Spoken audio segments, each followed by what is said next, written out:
Il est 8h32 et vous êtes bien sur RMC et BFM TV, semaine décisive et journée même décisive pour le gouvernement avec une censure possible. Bonjour Sébastien Chenu. Bonjour madame. Vous êtes le vice-président du Rassemblement national, vous êtes député du Nord. Est-ce que vous croyez au miracle, vous ? Je crois au miracle de façon, j'allais dire spontanée. On peut y croire, oui, bien sûr. Alors, ça existe les miracles. Il peut y avoir un miracle aujourd'hui. Je vous explique. Le terme a été utilisé notamment par Jordan Bardella, utilisé par vous au RN. Vous dites, on censure sauf miracle. Alors moi, j'aimerais bien savoir ce que c'est qu'un miracle possible et si vous y croyez vraiment. Un miracle, ce serait un changement de ligne politique, parce que la problématique, elle vient de là. Michel Barnier... D'ici 15 heures, donc. D'ici 15 heures, il faudrait un changement de politique. Bien sûr, c'est-à-dire que Michel Barnier, considérant qu'il va être censuré et qu'il va tomber, eh bien, rebat les cartes et change la ligne politique et accepte de prendre en considération les propositions que le Rassemblement national a fait sur le budget, qui sont des propositions claires, qui sont des propositions connues de tous depuis le début. Nos fameuses lignes rouges n'ont pas bougé. Ce sont toujours les mêmes depuis le début. C'était évidemment sur les retraites, c'était évidemment sur le remboursement des médicaments, en particulier, mais c'est également sur les allègements de charges pour les entreprises. Nos lignes rouges, elles sont connues. Et si Michel Barnier dit, écoutez, posons-nous, je vais prendre en considération les propositions du Rassemblement national pour que ce budget ne soit pas un budget de punition pour les Français, un budget qui fasse les poches des Français, alors le Rassemblement national considérait que les choses peuvent miraculeusement se résoudre. Miraculeusement. Donc, on va regarder effectivement étape par étape. Mais d'abord, est-ce que vous savez si Michel Barnier a pris son téléphone directement pour appeler Marine Le Pen ? Elle dit qu'il n'y a aucune courroie de transmission directe. Enfin, je veux dire, ils ont chacun un portable. Est-ce qu'ils se parlent ? Non, mais vous savez, Michel Barnier est sous le chantage de sa propre majorité, en tous les cas de ce qu'il en reste du bloc central depuis un certain temps, qui lui dit il ne faut rien retenir du Rassemblement national, il ne faut retenir aucun amendement, il ne faut retenir aucune proposition, ne faire aucune concession. Dans une démocratie, il n'est pas indécent qu'un Premier ministre puisse faire des concessions, au premier groupe de l'Assemblée nationale. Non, qu'est-ce qu'il a fait ? Ridicule sur l'électricité. D'ailleurs, ce n'est même pas financé. Ridicule ? Mais oui, c'est même pas financé. Donc, en fait, ce que propose Michel Barnier n'est pas tout à fait sérieux. Et sur l'AME, alors il y a même plus, c'est même plus ridicule sur l'AME. Médicale d'État, pardon, 100 millions d'euros d'économies sur 1,2 milliard. On ne sait même pas comment ça peut s'organiser, 100 millions d'euros sur un tel dispositif. En réalité, on repense le dispositif, on l'annule, on annule l'aide médicale d'État et on crée un nouveau dispositif. Mais on va préciser un rabotage de 100 millions d'euros, c'est pas sérieux. De quoi il s'agit. Effectivement, dans le week-end qui vient de s'écouler, il y a eu 2 étapes, en tout cas, on le voit bien, c'est ce que Michel Barnier estimait être des gestes vis-à-vis de vous. Vous aviez dit première ligne rouge, effectivement, ne pas remettre ou augmenter les taxes sur l'électricité. Et il a donc annoncé qu'il n'allait pas les augmenter autant qu'il avait prévu. Bon, visiblement, ça ne vous suffit pas. Sur l'AME, effectivement, il a dit qu'il allait, je cite, sensiblement baisser les soins pris en charge par l'aide médicale d'État et promettre de la réformer l'année prochaine pour éviter les abus. Ça non plus, ça ne vous suffit pas. Non mais 2 choses, madame. Sur l'électricité, est-ce que la fiscalité sur l'électricité va augmenter ? Oui. La réponse est oui. La fiscalité sur l'électricité va augmenter. Prévu, mais elle va D'accord. augmenter. Donc en fait, en réalité, on augmente moins. Donc pour vous, c'est ridicule. C'est un tour de passe-passe. Ça veut dire que le bénéfice qu'auraient dû avoir les Français d'une annulation de taxes sur l'électricité, ils ne vont pas le retrouver. Quant à l'aide médicale d'État, je rappelle ce que c'est. C'est une aide pour soigner des gens qui sont en situation irrégulière sur le territoire, qui n'ont pas le droit d'être en France. Eh bien, cette aide médicale d'État, elle coûte 1,2 milliard par an. Chaque année, elle coûte davantage. Le Premier ministre dit, on va raboter 100 millions d'euros. Ça veut dire quoi ? On ne pourra plus faire quelques soins esthétiques, c'est ça ? C'est les 100 millions d'euros. C'est pas sérieux. Enfin, sincèrement, Michel Barnier, qui d'ailleurs refuse de dire qu'il le fait pour donner le point au Rassemblement national, ce n'est pas sérieux. Ce n'est pas comme ça qu'on construit un budget. J'ai l'impression quand même parfois, quand je vous écoute les uns et les autres, qu'il y a presque une forme d'orgueil. C'est-à-dire qu'il y a l'idée, on aurait bien aimé qu'ils disent, je le fais pour vous. Non mais madame, d'abord... Il le fait et on a bien tous compris que c'était pour vous. Mais c'est pas de l'orgueil. Nous représentons 11 millions d'électeurs. Jordan Bardella est arrivé en tête des élections européennes. Puis 2 fois, le Rassemblement national a fait un score historique aux élections législatives. Donc, ça veut dire qu'il y a des gens derrière qui veulent une autre politique. Le problème, c'est qu'ils n'entendent pas cela. Une autre politique, c'est évidemment, on l'a vu sur l'électricité, c'est évidemment sur l'AME, c'est sur les retraites, c'est sur les allègements de charges. Enfin, je veux dire, ce sont d'autres priorités qui préservent le pouvoir d'achat des Français. Ces gens, comme vous dites, ce sont en effet vos électeurs qui souhaitent une autre politique. Non, pas seulement. il y a aussi tous ceux qui ont voté pour d'autres candidats qui sont en opposition sur le pouvoir d'achat, je pense. Promettez. Est-ce qu'ils souhaitent le chaos? Est-ce qu'ils souhaitent un gouvernement un pays sans gouvernement, un pays sans budget? Quand vous écoutez Michel Barnier, la France pourrait basculer dans une sorte de situation à la grecque, avec des taux d'emprunt considérables, avec une situation extrêmement compliquée pour la dette. Est-ce que vos électeurs souhaitent cela? Personne ne souhaite le chaos. Gardons-nous de tout propos excessif. Quand on dit « oui, mais la France va avoir des taux d'intérêt qui ressemblent à ceux de la Grèce ». Enfin, on essaie de dupliquer la situation de la Grèce en période de crise à celle d'aujourd'hui, ce qui n'est déjà pas la même. Donc attention, gardons-nous de tout ça. Tout ça est très prévu par les textes. Nous disons simplement, nos électeurs, tous ces électeurs qui ont voté pour une autre politique n'ont pas été entendus. Donc derrière, il ne s'agit pas d'un chaos, il s'agit d'un changement de politique. Ce n'est pas un chaos de changer de politique. Ce n'est pas un chaos que le président de la République et Gabriel Attal, qui a été le principal artisan de ce chaos et qui préside aujourd'hui le groupe qui soutient Michel Barnier avec les Républicains, eh bien ce n'est pas un chaos que de changer de ligne politique. Et nous leur disons, écoutez ce que les électeurs ont dit, parce que nous sommes le porte-parole de tous ces milliers de millions de Français. On va essayer de se projeter et d'imaginer effectivement les différents scénarios. Scénario 1, le 49.3 est dégainé dès aujourd'hui. Motion de censure déposée par vous, j'imagine? Oui, nous allons en déposer une, bien entendu. Elle est prête. Elle est prête. Les députés du Rassemblement national l'ont signée. Elle est prête. On sait très bien que la gauche, par son éternel sectarisme, qui ne pense qu'à ses intérêts de boutique, ne votera pas la motion de censure du Rassemblement national. Mais notre motion de censure à nous, elle est prête. La gauche dépose sa motion de censure, celle-là, vous la votez? Oui, parce que c'est un outil. C'est un outil qui est proposé par la Constitution, la motion de censure. Ce n'est pas une alliance de quoi que ce soit. On ne s'allie pas sur un programme ensemble. C'est un outil. Et si on considère que l'objectif, c'est de censurer un gouvernement pour faire tomber un projet de loi de financement de la sécurité sociale ou un projet de loi de budget qui fait les poches des Français, qui aura des effets récessifs. Je rappelle que l'OCDE nous dit que ça aura des effets récessifs. Mais là, je voudrais quand même qu'on reste sur les quelques heures qui viennent. On a bien compris, si 49.3 dépôt de censure, la vôtre est déjà signée dans le tiroir, il n'y a plus qu'à la déposer, celle de la gauche également, vous la voterez. Absolument. Le gouvernement tombe. Et après ? Mais après, Emmanuel Macron, face à ce nouveau scénario, va devoir tirer les conclusions de tout cela. Il a plusieurs leviers à sa disposition. La dissolution n'est pas encore possible. Elle ne sera qu'au moment de l'été, puisqu'il faut 1 an entre 2 dissolutions. Il y a la possibilité de renommer un nouveau Premier ministre avec une nouvelle ligne politique. C'est sûr que si c'est pour renouveler le petit-fils de Michel Barnier qui fait la même politique, ça n'a aucun intérêt. Et s'il allait le chercher ou la chercher dans les rangs du nouveau Front populaire ? Non, il ne le fera pas. Est-ce que vous estimeriez avoir une forme de responsabilité vis-à-vis de vos électeurs? Il ne le fera pas parce qu'il sait que le Rassemblement national déposera immédiatement une motion de censure si le Premier ministre venait de les rangs de la gauche avec le programme de ruine du pays que mènerait la gauche. Donc il le sait très bien et ça n'aurait aucun sens de le faire. Un gouvernement technique éventuellement, ce qu'on appelle un gouvernement technique fait de hauts fonctionnaires, moins clivants. Et pour faire quoi? Technique pour faire quoi? Il y aura un budget à repenser. Mais donc il n'y a rien, il n'y a pas d'option en fait sur la table. Si, il y a ensuite, donc je vous ai dit, la dissolution qui peut arriver cet été, un nouveau Premier ministre. On pourrait imaginer que le président de la République aussi, pour essayer de se relégitimer, puisse déposer un référendum, puisse proposer aux Français un référendum sur une grande question de notre société, tout en laissant évidemment un budget à construire. Vous espérez évidemment que ce soit sur la question de l'immigration, Absolument. Votre référendum. Nous lui demandions, et je note que Bruno Retailleau y était d'ailleurs favorable, et puis si tous ces scénarios, aucun ne réussit à perdurer, à faire avancer le pays, la question de la démission du président de la République se posera à lui-même. Il devra se la poser à lui-même. Mais nous ne sommes que sur un scénario final. Vous voyez, il y a plusieurs étapes, mais je pense que la responsabilité fondamentale de cette situation de crise, qu'elle soit économique, qu'elle soit sociale ou aujourd'hui politique, elle repose sur les épaules d'Emmanuel Macron. Sébastien Chenu, autre scénario, et moi honnêtement je serais Michel Barnier, je ne déposerais pas de 49.3 aujourd'hui, j'essaierais de gagner du temps, on a bien compris que de toute façon, s'il le déposait, il tombait. Il ne fait pas de 49.3, il décide d'aller au vote. Est-ce que vous voterez contre ce budget? Mais oui, nous voterons contre ce budget. Vous ne vous abstiendrez pas, vous voterez contre? Nous sommes hostiles à ce budget. Nous souhaitons que ce budget n'existe pas parce qu'il est néfaste pour les Français.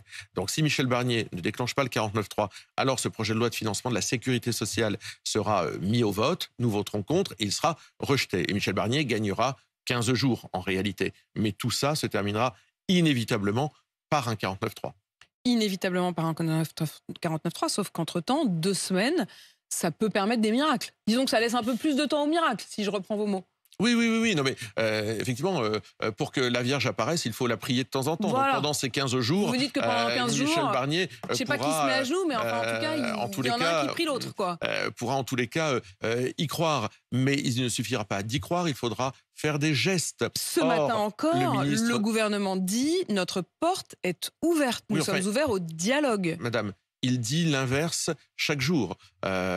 Hier, Laurent Saint-Martin, le ministre du Budget, a dit c'est fini, il n'y a pas de négociation possible. Ce matin, parce que nous avons acté, parce que Jordan Bardella il a dit précisément, le ministre censure, du Budget, le projet de loi de financement de la sécurité sociale pour 2025 ne sera plus modifié. Voilà, donc ça c'était hier dimanche. Ce matin, à partir du moment où Jordan Bardella a annoncé la censure, le gouvernement réouvre la porte. Donc si vous voulez, est-ce que c'est très sérieux? Est-ce qu'on peut travailler comme ça au bénéfice de la France? Ils disent donc, pour être ouvert au dialogue, il faut être 2. Madame, nous avons été à peine reçus. Il fallait supplier le Premier ministre pour être reçu. Il fallait lui demander une audience, comme on demande audience au pape. Je vous repose la question. D'ailleurs, rien retenu. On reste sur le vocabulaire effectivement du pape et du miracle, mais je vous repose quand même la question, Sébastien Chenu, parce que j'ai pas vraiment compris. Il n'y a jamais eu de coup de fil direct entre Marine Le Pen et Michel Barnier? Pas à ma connaissance, depuis, en tous les cas, le fait qu'il ait rencontré Marine Le Pen lundi de la semaine passée. Mais nous, on a fait des propositions, parce qu'on n'arrive pas les mains dans les poches. On a fait des propositions, elles sont connues. Par exemple, il avait été voté une réduction de la contribution de la France de 5 milliards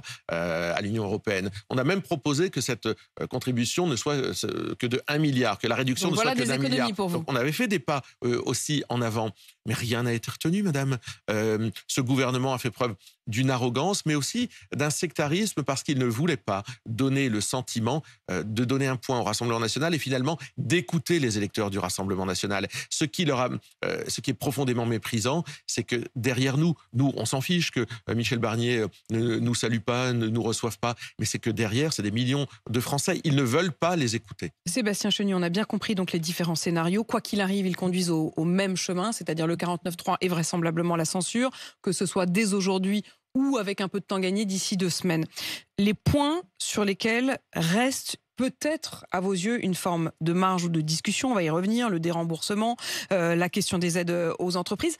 Mais est-ce que vous avez entendu, y compris des gens dont vous dites habituellement entendre les revendications, la FNSEA? Bien sûr. La FNSEA qui, ce matin, dans le journal Les Échos, disent « on nous doit un budget ». S'il n'y a pas de budget, s'il y a 49.3, s'il y a censure, est-ce qu'honnêtement, vous êtes capable de dire les yeux dans les yeux aux agriculteurs, les mesures que vous espériez, tant pis, elles passeront pas? Non, elles passeront. Par exemple, le GNR, le gaz non routier, la baisse de la fiscalité sur le GNR, elle continuera à s'appliquer. Aucun problème. Elle est appliquée. Que passé avant, enfin, il y a quand même une part. Ça, c'est la première chose. Dans le budget proposé par Michel Barnier, 2025, il y a une baisse des crédits agricoles de la mission agriculture de 13,5%. Donc, ça veut dire qu'il y a moins d'argent pour l'agriculture. Si on revient au budget 2024, si celui-ci n'est pas adopté, eh bien, ça veut dire qu'il y a plus d'argent pour l'agriculture. Donc ça, c'est très concret. Et puis, j'ai regardé les dispositifs de transmission des structures agricoles aux jeunes agriculteurs. Ils peuvent être intégrés, évidemment, dans un prochain projet de loi de finances. Aucun problème. Dans un prochain PLF. Mais pourquoi eux disent alors... Il y aura un budget à construire. Eux s'angoissent et disent on nous doit un budget. C'est à vous qu'ils s'adressent quand ils disent ça. Mais parce que... tout est fait pour essayer d'angoisser les Français. Vous voyez bien, depuis quelque temps, on entend une musique qui dit si ce projet de loi de finances est rejeté, ce sera le drame, la France va s'écrouler, tout va fermer. Madame Borne disait, Elisabeth Borne disait, les cartes vitales ne vont plus fonctionner, les remboursements de sécurité sociale ne vont pas être faits. Enfin, est-ce qu'à un moment on peut juste atterrir? Tout ça est très encadré par les textes dans notre pays. Il y a la possibilité pour les recettes de voter ce qu'on appelle une loi spéciale, c'est-à-dire pour prélever l'impôt. Maud Bréjon, qui est donc la porte-parole du gouvernement, dit ce matin qu'on mettrait des mois à se relever d'une censure.